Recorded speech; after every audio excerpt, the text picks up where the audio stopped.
அனைவருக்கும் வணக்கம். மத்திய அரசு ஊழியர்கள் மற்றும் ஓய்வூதியதாரர்களுக்கு ஒரு முக்கியமான செய்தி. அதாவது மத்திய அரசு ஊழியர்களுக்கு 8வது ஊதிய குழுவின் பிரகாரம் முக்கியமான அறிவிப்பு ஒன்று வெளியிட்டிருக்காங்க. இதனால முக்கிய விதிகள் ஒன்று மாறப்போறதாகவும், இனி 65 வயதிலேயே கூடுதலான ஓய்வூதியம் வழங்கப்படும். அது எந்த வயதிற்கு எவ்வளவு ரூபாய் அப்படிங்கிற முழு தகவலையும் வந்து வெளியிட்டிருக்காங்க. அதை பத்தின முழு விவரத்தையும் இந்த வீடியோல பார்த்துடலாம். ஸ்கிப் பண்ணாம கடைசி வரைக்கும் பாருங்க. நம்ம சேனலை சப்ஸ்கிரைப் பண்ணாதவங்க பண்ணி வச்சுங்க. நம்ம சேனல்ல சென்ட்ரல் மற்றும் ஸ்டேட் கவர்மெண்ட் சம்பந்தமான ஆல் அப்டேட்ஸ் போட்டுருவோம். அது மட்டும் இல்லாம பென்ஷன் சம்பந்தப்பட்ட முக்கியமான அப்டேட்டும் இருக்கும். சோ மறக்காம சப்ஸ்கிரைப் பண்ணுங்க. வாங்க வீடியோக்குள்ள போலாம். ஃபர்ஸ்ட் ஆஃப் ஆல் பாத்தீங்கன்னா, மத்திய அரசு ஊழியர்களுக்கும் ஓய்வூதியதாரர்களுக்கும் 8வது ஊதிய குழுவில் பல நல்ல செய்திகள் வந்து காத்துட்டு இருக்கின்றன. சோ குறிப்பாக மத்திய அரசிடம் ஊழியர் சங்கங்கள் ஓய்வூதியதாரர்களுக்காக 4 முக்கிய கோரிக்கைகளை முன்வைத்துள்ளன. இவற்றில் பெரும்பாலானவை நீண்ட நாட்களாக இருக்கும் கோரிக்கைகளாக குறிப்பிடத்தக்கது. 65 வயதில் கூடுதல் ஓய்வூதியத்திற்கான கோரிக்கைகள் பற்றி இந்த பதிவில் நம்ம பார்க்கலாம். சோ அதாவது கூடுதல் ஓய்வூதியம் என்றால் என்ன அப்படின்னா, இப்போது எந்த வயது முதல் கூடுதல் ஓய்வூதியம் அளிக்கப்படுகின்றது மற்றும் 65 வயதிற்கு இந்த கூடுதல் ஓய்வூதியம் கோருவதற்கான காரணம் என்ன, இவை அனைத்தையும் ஒவ்வொன்றா வந்து பார்த்திடலாம். ஃபர்ஸ்ட் வந்து மத்திய அரசு ஓய்வூதியதாரர்களுக்கு 80 வயதிற்கு பிறகு கூடுதல் ஓய்வூதியம் வந்து அளிக்கப்படுகிறது.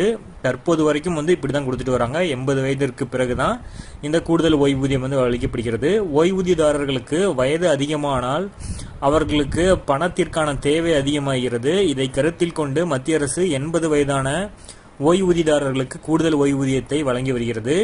சோ மத்திய அரசு ஊழியர்களும் ஓய்வூதியதாரர்களும் கூடுதல் ஓய்வூதியம் தொடங்கும் வயது வரம்பினை குறைக்க வேண்டும் என்று நீண்ட நாட்களாக கோரிக்கை வைத்துட்டு வந்தாங்க. பல முறை இது குறித்து ஊழியர் சங்கங்கள் பல கோரிக்கைகளையும் விடுத்துள்ளன. ஆனால் மத்திய அரசு இதில் இன்னும் வந்து தனது நிலைப்பாட்டை வந்து தெளிவுபடுத்தவில்லை. எனினும் 8வது ஊதிய குழுவில் இது குறித்த ஒரு நல்ல முடிவு எடுக்கப்படும் என கூடுதல் ஓய்வூதியம் தொடங்கும் வயதினை குறைப்பது பற்றி மத்திய அரசு தீவிரமாக பரிசீலித்து வருவதாக வட்டாரங்கள் தெரிவிக்கின்றன.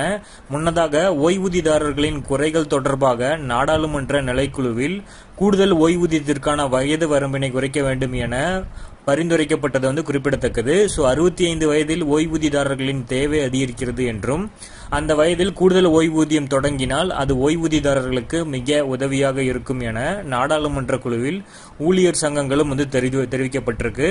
சோ இந்த ஓய்வூதியதாரர்களோட இந்த கோரிக்கையின் பிரகாரம் 65 வயதுல வந்து 5% கூடுதல் ஓய்வூதியமும், 70 வயதுல 10%, 75 வயதுல 15%, 80 வயதுல 20% கூடுதல் ஓய்வூதியம் வழங்க வேண்டும் என சொல்லியிருக்காங்க.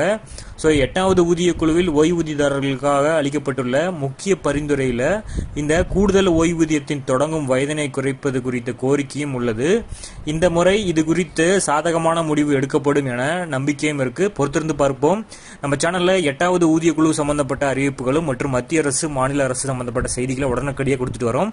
நீங்க மறக்காம நம்ம சேனலை சப்ஸ்கிரைப் பண்ணி பக்கத்தில் இருக்கிற பெல் ஐகானை பிரஸ் பண்ணிக்கோங்க. அப்பதான் நான் போடக்கூடிய ஒவ்வொரு முக்கியமான வீடியோவும் வந்து உங்களுக்கு வரும். அது போக டிஏ சம்பந்தப்பட்ட லேட்டஸ்டான நியூஸும் இருக்கும். சோ மறக்காம சப்ஸ்கிரைப் பண்ணிருங்க. தேங்க்யூ.